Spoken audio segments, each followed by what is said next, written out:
चतरा के प्रतापपुर प्रखंड में आरजेडी अध्यक्ष के चुनाव में जमकर बवाल हुआ। दरअसल प्रखंड अध्यक्ष के लिए 20 नेताओं के नामांकन दाखिल कर दिया था। इसी दौरान अपने अपने उम्मीदवार को कुर्सी दिलाने की मांग को लेकर दो गुटों के बीच हिंसक झड़प होने लगी। आरजेडी पर्यवेक्षक दिनेश दांगी के सामने ही उग्र कार्यकर्ता उठापटक करने लगे। आपस में धक्का मुक्की होने लगी। हुड़दंगी कार्यकर्ता पार्टी पर्यवेक्षक से नामांकन प्रपत्र लेकर भाग गए। उग्र कार्यकर्ताओं की भीड़ के बीच फंसे आरजेडी पर्यवेक्षक दिनेश दांगी को प्रतापपुर पुलिस ने हालांकि बचाकर वहां से किसी तरह से बाहर निकाला।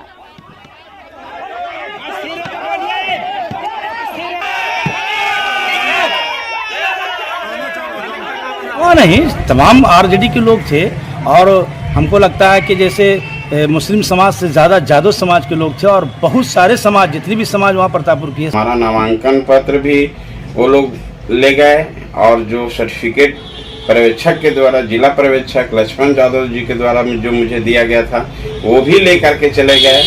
और अंतोगत इतनी हंगामा ये लोग किए कि बगल से थाना प्रभारी महोदय को आना पड़ा और फिर हमको सुरक्षित लेकर के। और वहीं दुमका पुलिस ने पेट्रोल कांड के 12वें दिन दोनों आरोपियों शाहरुख हुसैन और नईम खान पर 100 से ज्यादा पन्नों की चार्जशीट दायर कर दी है। साथ ही फास्ट ट्रैक कोर्ट में सुनवाई करने की भी अपील की गई है। पिछले 23 अगस्त को शाहरुख ने घर में घुसकर युवती पर पेट्रोल छिड़ककर उसे आग लगा दी थी। उसकी मौत 28 अगस्त को रांची के रिम्स में हो गई थी। तब इस मामले पर पूरे देश में बवाल मचा था। एसपी अंबर लकड़ा के नेतृत्व में गठित एसआईटी ने दिन रात जांच की और अब चार्जशीट दायर हो गई है और उसमें चार्जशीट भी फाइल कर लिया गया है। 2 लोगों के विरुद्ध चार्जशीट फाइल की गई है। साथ में इसको त्वरित विचारण के लिए भी कोर्ट में एक अनुरोध किया गया है और जल्द से जल्द जो है कि इसका त्वरित विचारण करके इसका न्याय इसको दिलाने की हम लोग प्रयास करेंगे। बोकारो पुलिस ने 4 से 10.5 लाख रुपए से भरा बैग गायब होने के सनसनीखेज मामले का खुलासा करते हुए 2 आरोपियों को गिरफ्तार कर लिया है। ये वारदात 31 अगस्त की शाम हुई थी।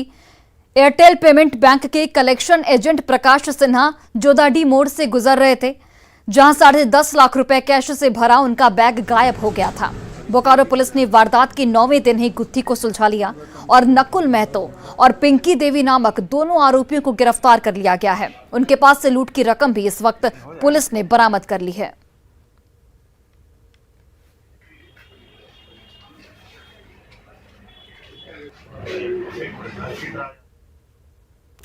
और रांची के कांटा टोली में फ्लाईओवर का कंस्ट्रक्शन जोर पकड़ने लगा है। इसके लिए ऑटो का रूट डाइवर्ट करना पड़ा है, पर 2 साल बाद फ्लाईओवर बन जाएगा तो जाम से मुक्ति भी मिल जाएगी। रिपोर्ट देखिए।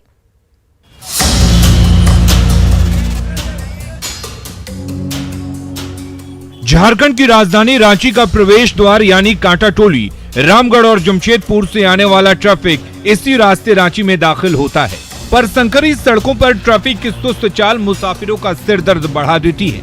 लेकिन वो दिन दूर नहीं जब कांटा टोली के चौराहों से आपकी गाड़ी बिना रुके फर्राटे से दौड़ती रहेगी, क्योंकि सालों से अधर में लटके फ्लाईओवर का कंस्ट्रक्शन जोर पकड़ने लगा है, जिसे निर्बाध बनाने के लिए ऑटो और ई रिक्शा का रूट डाइवर्ट कर दिया गया है। ये रास्ता से ऑटो चलेगा अब तो मना कर दिया गया है। कौन सा सर? इस रास्ते से। अब देखिए क्या होता है, पता नहीं अब सरकार क्या करती है हम लोग के लिए। आप लोग सहयोग कीजिएगा कि नहीं? एकदम सहयोग है, हम लोग को तो सर परेशानी बहुत है। कांटा टोली में 224 करोड़ के खर्चे से 2 साल के अंदर चमचमाते फ्लाईओवर का कंस्ट्रक्शन वर्क पूरा करना है। इसके लिए हाईटेक मशीनें दिन रात काम में जुटी हुई हैं।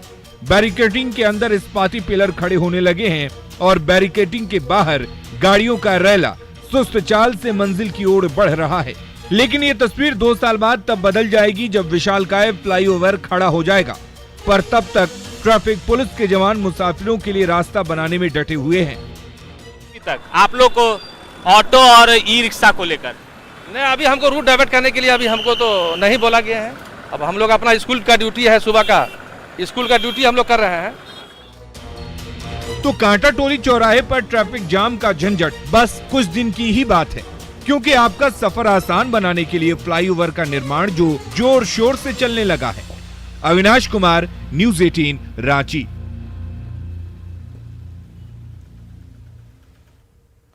और आजसू जल्द ही नए अवतार में सामने आएगी। रांची में हुई पार्टी की मीटिंग में प्रदेश की तमाम इकाइयों के पुनर्गठन का फैसला लिया गया है। आजसू के महिला प्रतिनिधि सम्मेलन को संबोधित करते हुए पार्टी अध्यक्ष सुदेश महतो ने कहा कि आजसू जिन मुद्दों को लेकर जनता की अदालत में गई, उसके लिए पार्टी का संघर्ष जारी रहेगा। तो ये काम चलेगा जो महिला नेतृत्व करती है जिसका, तो क्या का पूरे राज्य स्तरीय पुनर्गठन का निर्णय लिया गया है। सितंबर 23 को सभी प्रखंडों का पुनर्गठन करना है। उसी तरह से 16 अक्टूबर को जिलों का सम्मेलन पूरा करना है। 6 नवंबर को राज्यव्यापी अखिल झारखंड हमारा महिला संघ का सम्मेलन आहूत किया गया है। और गोड्डा के लोगों को जल्द ही नई ट्रेन का तोहफा मिलने जा रहा है, जिसकी जानकारी स्थानीय लोकसभा सांसद निशिकांत दुबे ने फेसबुक पोस्ट के जरिए लोगों को दी है। गोड्डा से कोलकाता के लिए रेल मंत्रालय ने प्रतिदिन ट्रेन चलाने का फैसला लिया है। नई ट्रेन की शुरुआत प्रधानमंत्री नरेंद्र मोदी के जन्मदिन यानी कि 17 सितंबर को होगी। नई ट्रेन के शुरू होने से लोगों को कोलकाता जाने में आसानी होगी।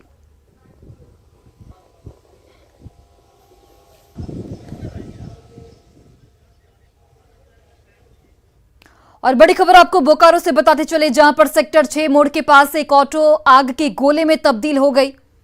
हादसे में ऑटो ड्राइवर ने किसी तरह से अपनी जान बचाई। वहीं ऑटो में एक महिला भी बैठी थी, जो दूसरा ऑटो पकड़कर वहां से निकल गई।